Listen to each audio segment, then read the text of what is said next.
All right. Good afternoon, everyone. My name is Diksha Ranjan, and I am from HWPL, and I work as a Deputy Director General for India branch.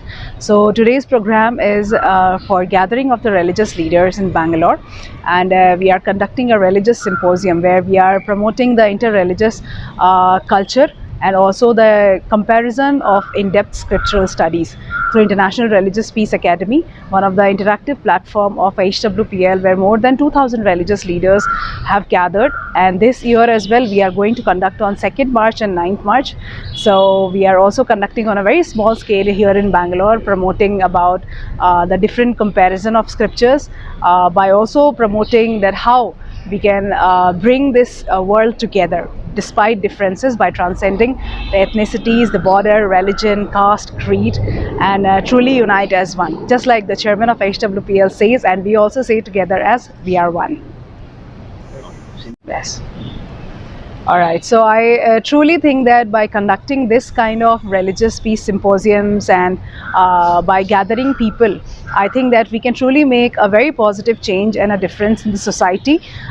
Since if there is a mustard seed, it takes a lot of time, but at the same time, when the mustard seed blooms, it is one of the most largest harvest. It happens. Similarly, for HWPL as well. Even though the beginning is humble, but since we are growing and we have already expanded in more than 170 countries, where more than millions and billions of youths, women, delegates of different countries and societies are associated with us and working for global peace together in order to unite everyone as one. Thank you. A red letter day, a day that we should treasure, a day where people from multi-faith, different religious leaders have joined together for a common cause. Because today, we can very clearly say that never in the history of human conflict was so much owed by so many to so few of us.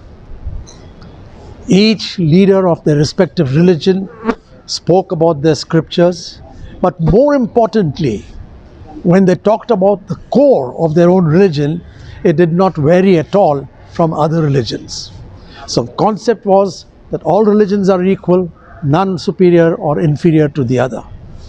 The other thing we've learned from this session is that countries should let go of their ego, that leaders should let go of their ego, that simple people like us must let go of our ego, because this is what every religion tells you. In fact, the Bible says, blessed are the meek, for they shall inherit the kingdom of heaven. So today, in all honesty, we have learned to be humble, we've learned to be modest, we've learned to love people. We understand that the next step is, how do we take it forward? What do we do next to spread this awareness to the masses? And that's what came out very strongly in this meeting, that every priest in their religious discourses will talk about this. Every parent, while bringing up their children, will talk about this. Every teacher, whilst teaching in schools, will talk about this. Every leader of nations will talk about this.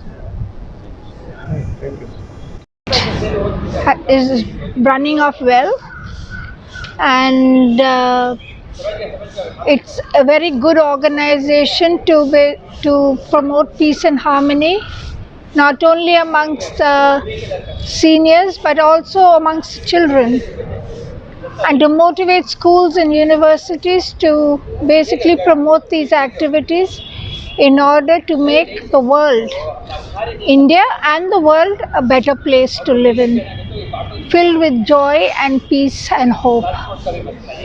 And that is the aim of my organization as well as their organization, and that is why I'm happy to sign the MOU with them, because we share similar thoughts and similar values and similar interests. Information Center, an NGO which is in Bangalore, is getting associated with HWPL, which is an international organization which promotes peace globally. Today we will be signing an MOU with HWPL, and our responsibility as an NGO here in Bangalore with HWPL will be to promote peace amongst different religions, conduct symposiums and various other activities that will help the society grow, where we can coexist peacefully. So that's the concept. So we are glad and happy that HWPL has recognized our organization, and have been associated with the organization for about more than 2 to 3 years now. So we understand how they function, what are their aims and objectives, and I think these kind of symposiums should be conducted, and also these kind of platforms should be available so that people can put in their thoughts. We can sit together, understand different religions, so that the humanity can coexist and we can all live peacefully in this world. So now, since that you have been collaborated with HWPL, what will be the impact on the general people, or especially the people who target Hindu and Muslims and try to polarize? See, anytime if there's an Hindu-Muslim divide, just believe that it is out of money that people will do that, or it is out of just that ignorance. Otherwise, I have many Hindu friends, I have Christian friends, and we did a leadership